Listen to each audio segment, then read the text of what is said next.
Just feeding my three little boy cats here. 1, 2.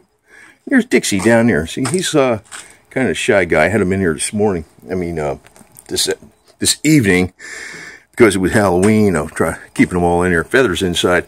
Now, just want to tell you, I just came back from the gym, and I was at the gym for 2 hours on the elliptical, and I could have done another hour. Wasn't doing it really high intensity, but medium intensity, whatever.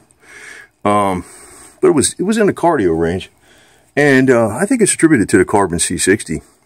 It's just that I haven't been having enough time to go to the gym, and I'm gonna make sure I remedy that here pretty soon. But it seems like I got the energy to do the stuff I need to do, and it could be the ParaZapper too. I've been using that probably more than 10 hours a day now, and doing quite well. So tomorrow, hopefully, I can start taking out the El Caminos. Well, I don't need to do it tomorrow, but I might take it out and get some of the concrete for the flag up there, the next one that's going up. And maybe when I take it out, I might just get 3 loads, so I'll get most of the concrete in one shot and put it in that thing in there, some wood on the bottom and tarp over it.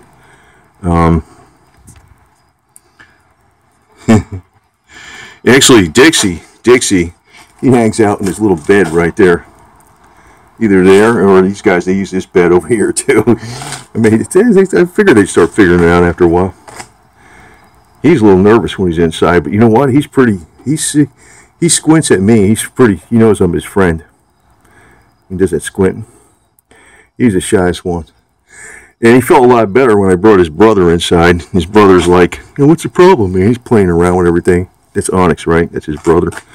And then he kind of like calmed down a lot. See, that's why it's good to keep these guys together. If they got separated and adopted, it'd be pretty traumatic. And I don't think cats don't have feelings, man. 3 brothers and a mama, you stay together. And you got the daddy cat, Boots. But, yeah, I was surprised about the carbon C60. It really probably is having an effect. And my vision might have got even a little bit better yet. I remember I was at work, somebody, handed me his cell phone, and he goes, could you read this? I said, because I tried reading it without the glasses, and I said, well, I could read it. I just can read faster with the 1.25, 1 1/4 power reading glasses, which is the weakest reading glasses going. So I use those quite often, but I can get by without them. It's just that I read slower, because I got to concentrate on focusing on letters and stuff, But before I couldn't read that well with them at all, without them at all. So, but I think my energy levels aren't just attributable to the carbon C60. I think it's the ParaZapper, because I remember when I started using it a lot back in October, or in just like late October of 2017, I started using it about 15 hours a day. My energy levels definitely went up. So, it doesn't really do that. It doesn't really do much if you use it for, I don't know where he went. She left. He might be crawling up he might be crawling up over the fence here pretty soon. That's usually what he does. He crawls up over the fence and he drops up on the car and he comes over here and eats. That's what he does. So, yeah, here he is. He's down there. He's probably going to do that. I just put some food out here. You see all the food I put out here. I just put 5 cans out in the last couple hours or so. I put 2 cans out before I went to the gym and just put 3 more out right now. So, and there he goes. He's a cute little cat.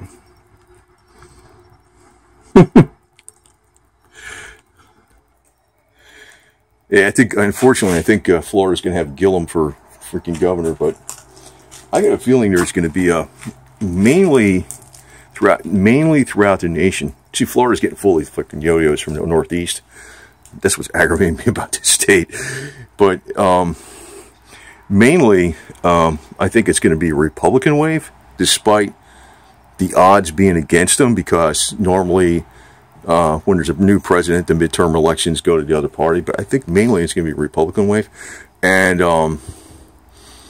I ain't sure about how well Gillum is going to do in the long term, because if he wins, because there's a bunch of investigations on him from the FBI and stuff. And if they clean up the FBI, and get rid of bad apples in there, which is probably loads of them, Gillum's going to go down, whether he's dead governor or not.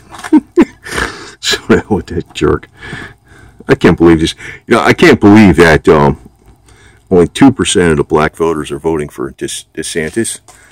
Now, if it was Rick Scott versus Gillum, I could more or less see it, but I can't see the difference. The difference in character between DeSantis and Gillum is like at opposite ends. Gillum's a freaking bad news. Well, you know what? He's supported by Soros. So I'm like, that alone tells you he's a sellout to the max. So, I can't believe anybody's been voting for this guy even at all. I'm going to hold my nose and vote for freaking stupid ass Rick Scott for senator, but I really hate that freaking bastard, to tell you the truth. I can't stand him. Bill Nelson's that damn bad. So, what are you going to do? Hate government. That's really the solution, man. We don't really need that much government. That's the problem. That's why these jerks spend so much money getting elected, because they got so many other angles they make money. Right? That's what the whole Confederacy was about. Limited government. Transparency in government. Yeah. That's why politicians roll against it. So, anyway, and we'll see about tomorrow. Anytime. Little catch. They got enough food here. Woo-wee. And, yeah. Man, I got some pretty good energy. But the only time I really got knocked out is when I got that food poisoning stuff. But you know what? If I would have taken deactivated charcoal and a whole bunch of colloidal silver, and also used the ParaZapper around my waist instead of just around, you know, my arms or something, that would have knocked it out really fast. So, and I don't know where these guys went to, but they're wandering off with 3 little brothers. Where the hell they go? These guys are yo-yos, man. No idea where these guys go.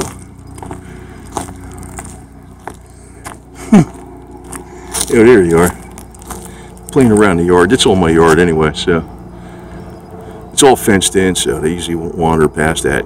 There's a privacy fence in the back stair and stuff, 6 feet high. I mean, they can get over it, but they're not going to go over it, so. So, yeah. Should beady little eyes.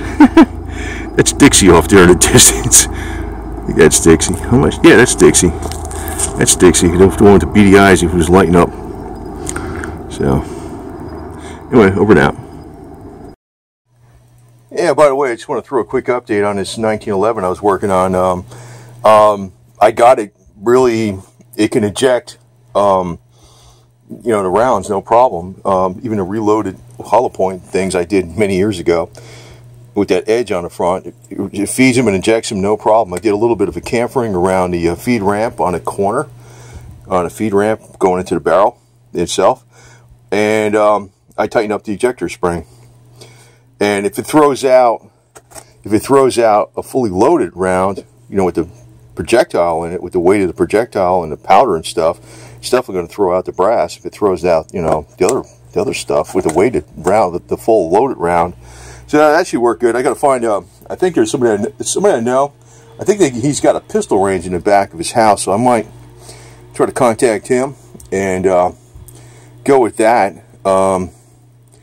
You know, versus going down to the public range and stuff. So, which is going to his place, it'd be closer too. You know, less big BS. Plus, I'm not dealing with the public. You know, I know what I'm dealing with. So, yeah. Anyway, I think it's going to work great. Seems to work very well. You know, everything operates by hand, nice and smooth and stuff. Feeds and ejects smooth by hand. You know, if it feeds and ejects smooth with a fully loaded round, more than likely it's gonna run great. You know, so that's good news too. So.